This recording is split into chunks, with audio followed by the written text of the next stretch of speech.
स्वागत है मेरी चैनल पे।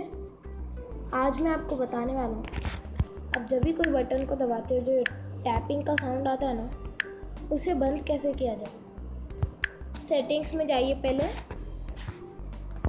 सेटिंग्स में जाने के बाद साउंड वाले ऑप्शन पे क्लिक कीजिए।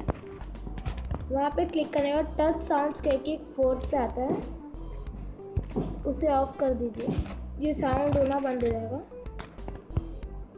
जैसे मैंने होम पे क्लिक किया तो साउंड नहीं आ रहा। अब आपको सिर्फ फिर ऑन करना है तो सेम टेक्निक रहती है, इधर जाके इसे टच साउंड्स को ऑन कर देना।